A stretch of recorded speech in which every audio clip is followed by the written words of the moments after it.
Sveiciens ikvienam, kurš ir pieslēdzies un klausās. Šodienas tēma ir zinātne un dievs, jeb radīšanas stāsts. Pirmais jautājums, ko pareizi būtu jāuzdod, ir, kāpēc ir kaut kas, nevis nekas? Šķiet, ka šim jautājumam piemīt dziļš eksistenciāls spēks, ko ir izjutuši vairāki no lielākajiem cilvēces domātājiem. Pēc izcilā filozofa Aristoteļa domām, vissvarīgākais jautājums, ko cilvēks var uzdot, attiecas uz visuma izcelsmi. No kā radās dzīvība? Kas mūs radīja? Aristoteles secināja, ka pirmajam cēlonim ir jābūt nemateriālam un dievišķam. Es pieņemu, ka runājot par Dievu, cilvēks saprot, ka es domāju Bībeles Dievu personīgo, saprātīgo, vareno, visam radītāju un uzturētāju. Pasaulē ir daudz ticējumu, piemēram, senie grieķi ticēja dieviem, kas izskaidroja dabas parādības. Grieķi nesaprata zibeni, tāpēc viņi izgudroja zibens dievu, lai to izskaidrotu. Neliela zinātniska eksperimenta mūsdienu universitātēs parāda, ka ticība šādam dievam nav nepieciešama.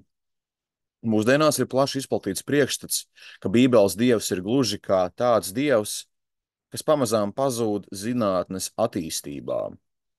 Šodien izpētīsim to. Lai gan kristīgā ticība ir bijusi rietumu kultūras šūpulis, kur izauklētas skaistākās mūsu kultūras pērles, tajā skaitā zinātne, mūsdienās nereti izskan doma, ka kristietība ir zaudējusi savu aktualitāti un nozīmi, un tās vietā jāstājas zinātnē. Pēdējos gados arvien skaļāk tas tiek sacīts ne tikai par kristietību, bet arī par filozofiju un tradicionālo morāli. Reliģijas un filozofijas vietu ir jāieņem zinātnē, īpaši fizikai. Tiesa. Ne viss ir tik pašpārliecināti un kategoriski savos spriedumos. Kopā zinātnieku attieksme pret kristīgo ticību, tāpat kā teologu attieksme pret zinātni, protams, ir dažāda. Pievērsīsimies argumentiem, kuri atbalsta biblisko radīšanu dabā. Pirmais termodinamikas likums, kas nosaka, ka enerģiju nevar ne radīt, ne iznīcināt. To var interpretēt kā atbalstošu idejai, ka matērija pati nevar sevi radīt. Enerģija nevar spontāni rasties no nekā. Šī pirmā termodinamikas likuma interpretācija atbilst ticībai dievišķajam radītājam. Ja Dievs pastāv, tad Dievs radīja matēriju no nekā.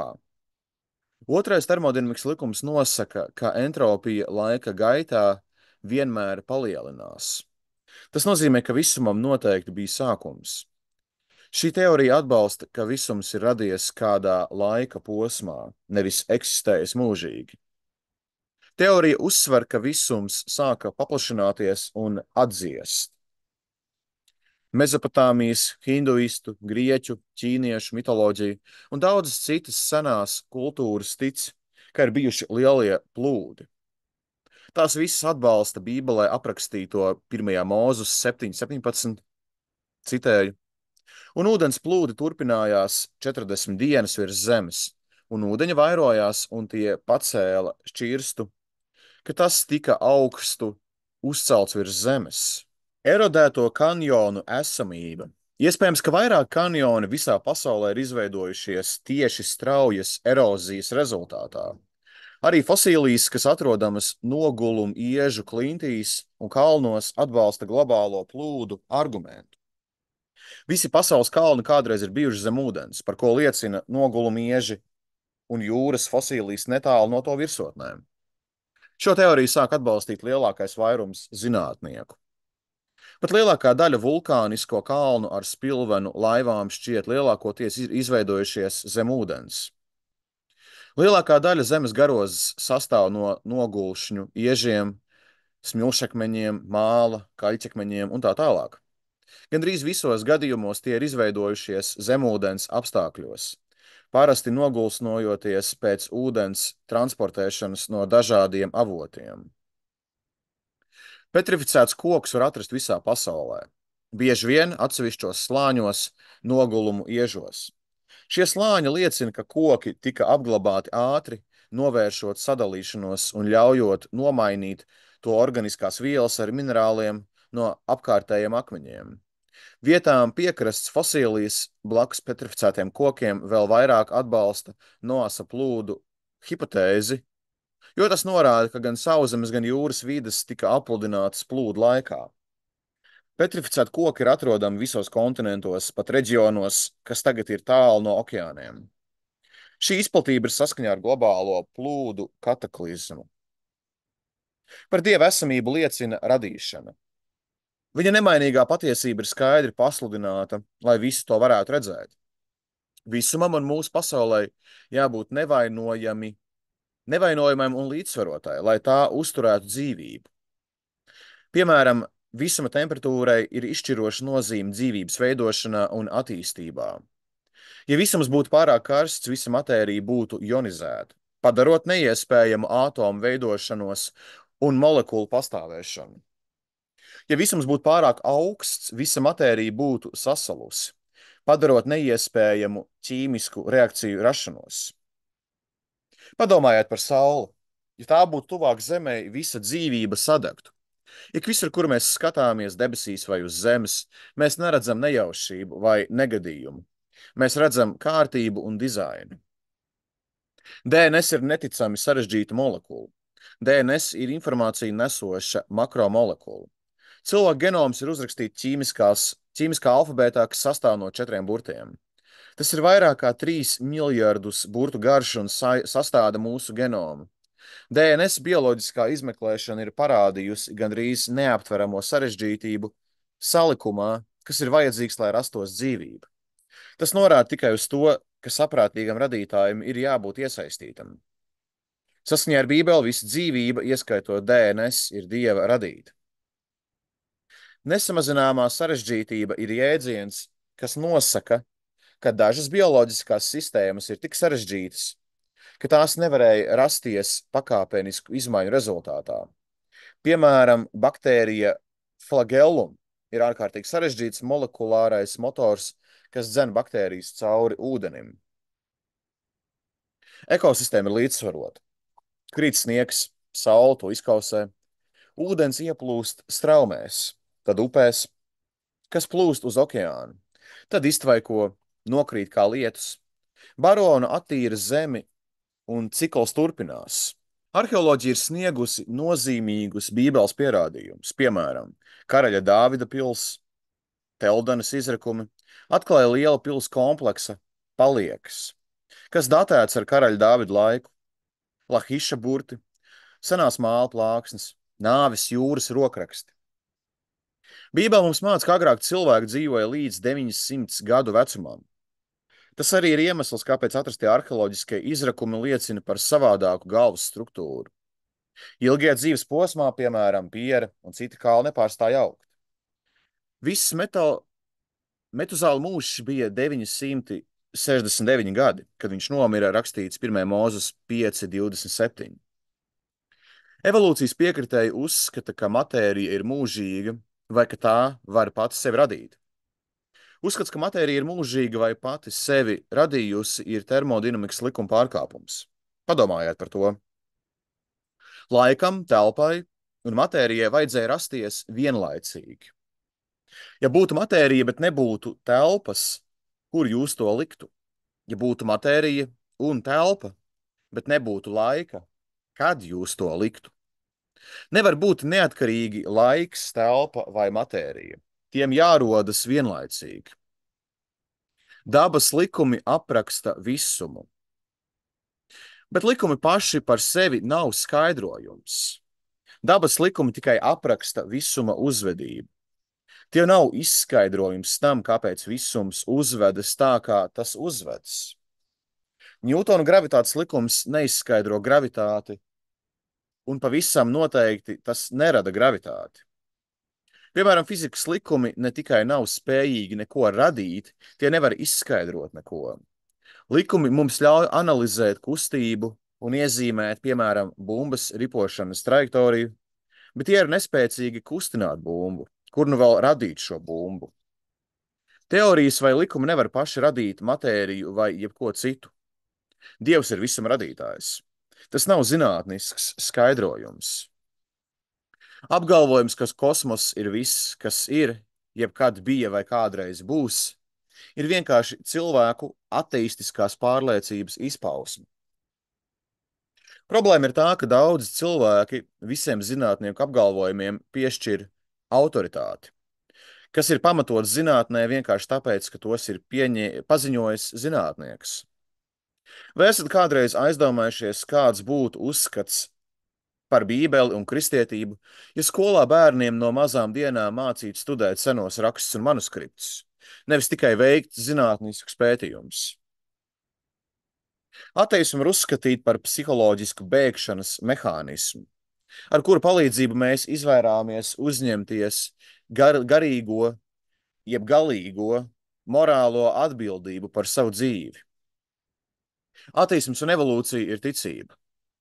Evolūcijas piekritēji balsta savu ticību neredzamajā. Vai jūs esat redzējuši lielo sprādzienu?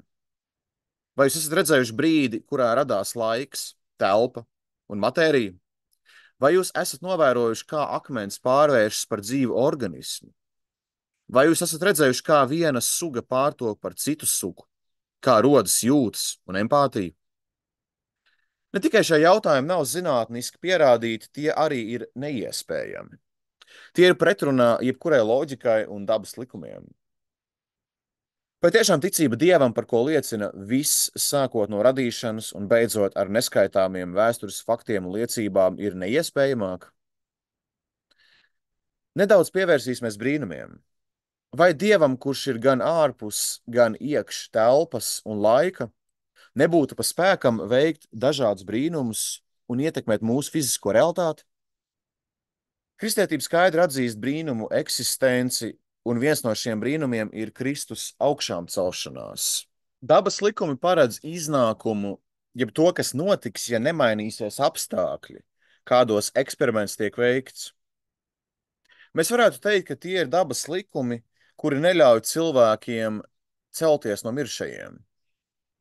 Bet kristieši neapgalvo, ka Kristus augšām celšanās no mirušajiem notika pēc šāda principa. Kristieši tic, ka Jēzus augšām celšanās no mirušajiem notika pārdabiska spēka rezultātā. Spēka, kuru neietekmē mūsu fiziskā telpa un laiks. Dabas likumi paši par sevi nevar izslēgt šādu iespējamību. Kad notiek brīnums, dabas likumi mums paziņo par to, ka tas ir brīnums. Jo mēs varam atsaukties uz šiem likumiem un saprast, kas ir brīnums. Apskatīsim, ko slaveni cilvēki ir teikuši par Dievu. Klaivs Luīs rakstīja, cilvēki kļuva zinātniski, jo viņi sagaidīja likumu dabā. Un viņi sagaidīja likumu dabā, jo viņi ticēja likumu devējam. Patiešām, lielākā daļa mūsdienu zinātnes aizsācēju bija ticīgi. Viņi neskatīja pretrunas starp savu ticību un zinātniskajiem atklājumiem. Bass Aldrins, otrais cilvēks, kurš staigājis pa mēnesi virsmu, 1969. gadā stāvot uz mēnesi virsmas deklamēja 19.1 psalmu. Viņš teica, kad mēs nonācām ap mēnesi stūri un redzējām, kā zeme paceļas, tas man atgādināja rindu psalmos, un es citēju, kas ir cilvēks, ka tu viņu atceries? Džeims Lovels, Apollo 13 komandieris, arī deklamēja 19.1 psalmu. Kad viņš un viņa komandas biedri 1970. gadā bija iestrēguši kosmosā, viņš teica, ak, kungs, tu mūs esi radījis sev, un mūsu sirds ir nemierīgas, līdz atrod mieru tevī. Īzaks Ņūtons teica, fizikas likumi liecina par Dieva esamību un atspoguļo Dieva dievišķo kārtību. Johannes Keplers teica, visums ir Dieva radītā simfonija, un astronomijas izpēte ir veids, kā izprast un novērtēt šo simfoniju. Daudz cilvēku domā, ka zinātne un Dievs nevar eksistēt kopā. Faktiski ticība Dievam mūsdienās tiek ienīsta zinātnes aprindās. Tomēr, ja zinātne un Dievs nesadara, nebūtu cēlu balvu ieguvēju. Faktiski no 1901. gada līdz 2000. gadam vairāk nekā 60% Nobela prēmijas laureātu bija kristieši. Mūsdienu zinātnes tēvs Francis Bēkons 1620. gadā rakstīja, mums ir divi Dieva darbi – Svēto rakstu grāmata, ja Bībele, un dabas grāmata. Bēkons uzskatīja, ka gan svētie raksti, gan daba ir dievišķi iedvesmoti un piedāvā ieskatu Dieva būtībā. Viņš argumentēja, ka ne tikai svēto rakstu izpēte, bet arī dabas izpēte, izmantojot zinātnisko metodi, varētu sniegt dziļāku izpratni par Dieva veikto radīšanu. Beikona analoģija par Dieva divām grāmatām ir ļoti spēcīga. Tā liecina, ka mēs varam uzzināt par Dievu gan no rakstiskā vārda, gan no pasaules apkārt mums. Tas arī liek domāt, ka šiem diviem izziņas avotiem ir saskaņa. Beikona uzskats par Dieva divām grāmatām ir ietekmējis rietumu domāšanu. Tas ir izmantots, lai atbalstītu ideju, ka zinātne un reliģija ir savienojamas un ka tās abas var sniegt vērtīgus ieskatus par realitātes dabu. Zinātnes vēsturnieki un filozofi, iedziļinoties detaļās, arvien noteiktāk parādīja, ka ideja par zinātnes un kristietības naidīgumu ir pārāk vienkāršota. Sekls un bieži vien atklāti maldīgs vispārinājums. Arvien vairāk pētnieku atgriezās pie agrākā uzskata, ka dabas pasaules, tāpat kā Bībeles izpēte, atklāja Dievu kā pasaules radītāju. Viens no ievērojamākajiem 20. gadsimta ateistiem, Antonijs Flū, atzina, ka tieši mūsdienu zinātnes atzinumi ir mudinājuši viņu atteikties no ateisma par labu kristīgajai ticībai. Lai gan no vienas puses šāda interese priecē un ir apsveicama, tomēr no otras puses tā rada arī bažas. Pirmkārt, svēto rakstu atklāsme ir skaidri jānošķir no Dieva atklāsmes dabā, jo dabiskās zināšanas par Dievu nav tik drošas kā Dieva vārda liecība, kas nav atkarīga no cilvēces prāta argumentiem, bet sniedz liecību pati par sevi. Tiesa, renesanses laika zinātnieki uzskatīja, ka dabas pētniecība novedīs tos pie zināšanām par Dievu. Tomēr jau drīz tap skaidrs, ka šie centieni ir nesekmīgi. Citādi tas arī nevarēja būt. Jo labākajā gadījumā zinātne var runāt par Dievu kā hipotēzi, teoriju vai metafizisku ideju, bet nekādā gadījumā tas nav dzīvais un personiskais Bībeles Dievs. Persona, kura aizsniedzama tikai ticībā Kristum, sekojot Bībeles atklāsmei, bet ir nepieejama cilvēka prāta centieniem, dabas pētījumiem un zinātniskiem eksperimentiem. Dzīvei nav algoritma. Kristīgā ticība nav cilvēka ceļš pie Dieva, kas ir neiespējams, bet gan glābjošais Dieva ceļš pie cilvēka. Aplūkosim radīšanu Bībelē. Pirmā Mūzes grāmata ir vienīgā, kas atspoguļo mūsu fiziskā visuma, telpas, masas laika, pamatelementu radīšanu. Pirmā Mūzes grāmata 1.1 ir unikāla visā literatūrā, zinātnē un filozofijā. Jebkura cita kosmoloģijas sistēma, neatkarīgi no tā, vai tā ir seno reliģiju mīti, mūsdienu zinātniskie modeļi, sākas ar mūžīgu matēriju vai enerģiju vienā vai citā formā, no kuras domājams pakāpeniski, ar kādu procesu tika iegūtas citas būtnes. Kārtība un sarežģītība nekad nerodas spontāni.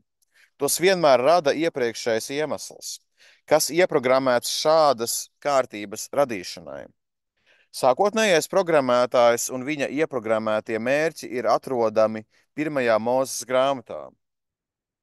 Abrīnojami universālā un stabilā laulības, ģimenes, monogāmā patriarchālā kultūra pirmajā Mūzes grāmatā ir aprakstīta kā radītāja noteikta. Daudzsievība, bērnu slepkavība, matriarchāts, izlaidība, šķiršanās, aborti, homoseksuālisms un citas korupcijas attīstījās vēlāk. Tās ir cilvēku, nevis Dieva ieviestas. Bībele skaidri māca, ka Dievs pastāvēja pirms visām lietām. Psalmi 92. Turklāt viņš radīja visumu no nekā, jeb ex nihilo. Tas ir bez iepriekš esošiem materiāliem. Tas, piemēram, aprakstīts Romiešu 4.17, Ebrejiem 11.3. Bībelē radīšana ir aprakstīta 6 vārdos. Iesākumā, jeb laiks, Dievs radīja debesis, jeb telpu, un zemi, jeb matēriju. Tātad visi trīs elementi tika radīti kopā, lai tie varētu pastāvēt. Dievam, kurš tos radīja, jābūt ārpus tiem. Ja viņu ierobežo laiks, viņš nav Dievs. Dievu neierobežo laiks, telpa vai matērija. Dievs ar savu vārdu ierunāja visumu. Pirmā diena. Dievs radīja gaismu un tumsu, jeb debesis un zemi, lai top gaisma, un gaisma tapa. Un Dievs redzēja gaismu, labu esam, un Dievs šķīra gaismu no tumsas. Otrā diena. Debesis un ūdeņi. Un Dievs radīja velvi un šķīra ūdeņus, kas zem velves, no ūdeņiem virs velves. Trešā. Zeme un jūra. Lai saplūst vienkops ūdeņi, kas zem debesīm, kas sausums taptu redzams, un tā tapa. Ceturtā diena. Saule, mēnesis un zvaigznes. Tad Dievs radīja divus lielus spīdekļus, lielāko spīdekli, lai valdītu pār dienu, un mazāko spīdekli, lai valdītu naktī. Un zvaigznes radīja. Piektā diena. Zīves un putni. Un Dievs radīja liels jūras zvērus un visus dzīves radījumus, kas rāpo un pulkiem muģ ūdeņos pēc to kārtas, un ikvienu spārnainu putnu pēc savas kārtas. Sastā diena. Sauszemes dzīvnieki un cilvēki. Lai zeme dzīvo, izdod dzīves radījums pēc viņu kārtas, lopas, rāpuļus, un darīsim cilvēku pēc mūsu tēla un pēc mūsu līdzības. Dievs radīja debesis un zemi un visu, kas tajās mīt, 6 dienās, un viņš redzēja savu radīšanu kā labu. 1. Mūzes 2:3. Tā Dievs svētīja 7. dienu un padarīja to svētu, jo tajā Dievs atpūtās no visa sava darba, ko viņš radībā bija darījis. Apskatīsim, ko apostols Jānis rakstīja par radīšanu. Iesākumā bija vārds, un vārds bija pie Dieva, un vārds bija Dievs. Tas bija iesākumā pie Dieva. Caur viņu viss ir radies, un bez viņa nekas nav radies, kas ir. Atrodoties Romas cietumā, apostols Pāvils rakstīja kolosiešiem. Viņā radītas visas lietas debesīs un virs zemes, redzamās un neredzamās, gan troņi, gan kundzības, gan valdības, gan varas. Viss ir radīts caur viņu un uz viņu. Kolosiešiem 1:16. Ieba grāmatā 4:12 rakstīts. Ja kāds pats ir gudrs savā sirdsprātā, stiprs spēkā, kurš gan būtu tāds, kas pret viņu varētu sacelties un palikt sveikā? Pret viņu, kas pārceļ kalnus, un tie to neman, ka savās dusmās viņš to apgāž. Viņš kustina zemi no viņas vietas, un tās balsta lodzās. Viņš pavēl saulei, tad tā neuzlec. Viņš aizzīmogo ar zīmogu zvaigznes. Viņš viens pats izpleš pār zemi debesis un soļo pār jūras viļņiem. Viņš ir tas, kas veidojas lielo lāci, Orionu, Sietiņu un zvaigznes pret dienas vidu. Viņš dara lielas lietas, ko nevar izprast, un brīnums, ko nevar izskaitīt. Redzi, viņš pats man pāriet pāri, bet es viņu neieraugu. Viņš paiet garām, bet es viņu nesamanu. Senajam pravietim Jeremijam bija taisnība, kad viņš teica Jeremijas 33:22, kā zvaigžņu pulku pie debesīm nevar saskaitīt, un jūras smiltis nevar izmērīt. Pašreiz zinātne ir atklājusi triljārdus zvaigznes. Dievs tur visu savās rokās. Jeremija 40:26 ir apbrīnojams paziņojums. Paceliet savas acis uz debesīm un raugiet. Kas to visu radījis? Viņš ir tas, kas izved visu viņu pulku pēc tā skaita un visus sauc vārdā pēc sava lielā spēka un varas. Un tur netrūkst neviena. Romiešiem 1:20. Kopš pasaules radīšanas viņa neredzamās īpašības, gan viņa mūžīgais spēks, gan viņa dievišķība ir skaidri saredzamas viņa darbos. Tāpēc viņiem nav ar ko aizbildināties. Nedaudz dziļāk aplūkosim šo Bībeles pantu.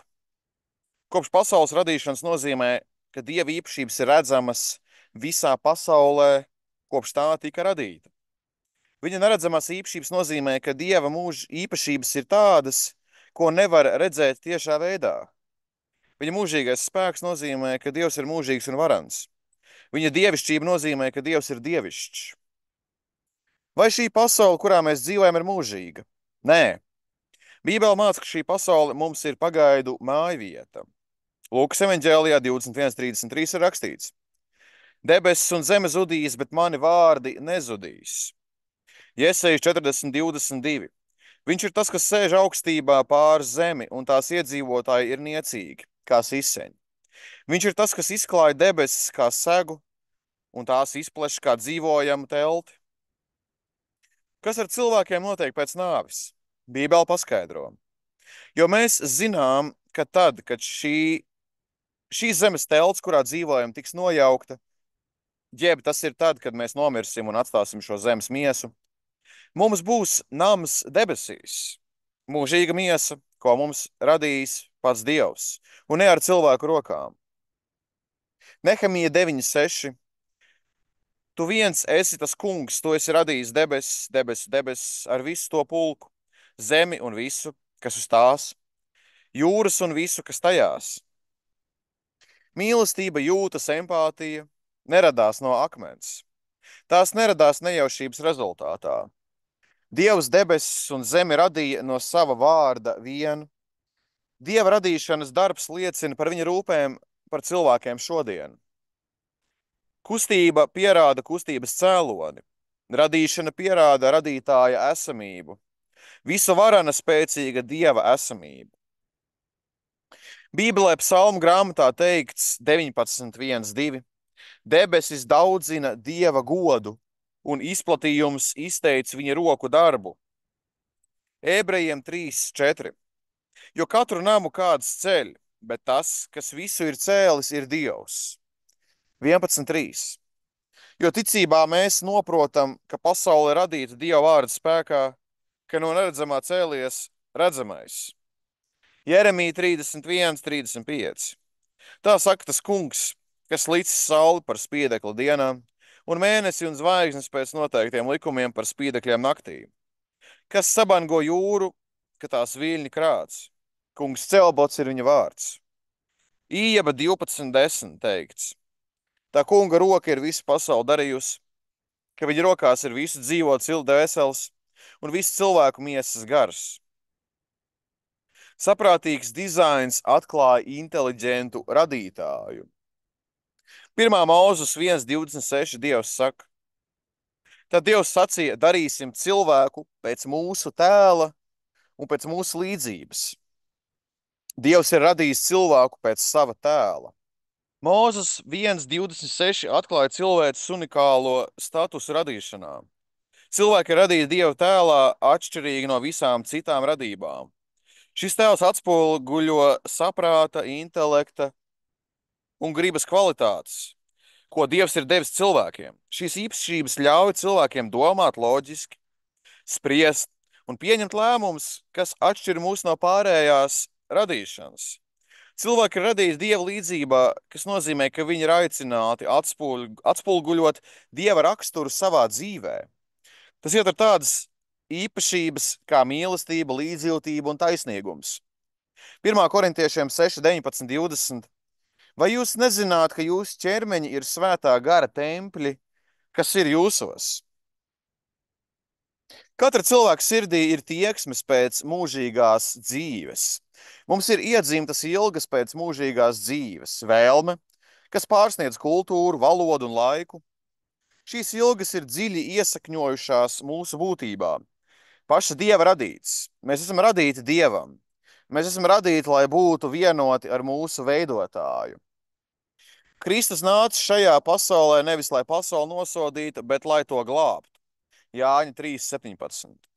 Jēzus nāca uz zemes, lai piedāvātu glābšanu visiem cilvēkiem, neatkarīgi no viņu grēka. Jēzus nav pie krusta bija upuris par pasaules grēkiem, un ik viens, kas viņam tic, tiks izglābts. Jēzus ir Dieva dāvana, kas mums dota, lai glābtu mūs no mūsu grēkiem, teikts Jāņa 3:16. Jēzus ir augstākā Dieva dāvana, un viņš ir vienīgais ceļš uz glābšanu. Viņš ir dāvana, ko saņemam no mīloša tēva.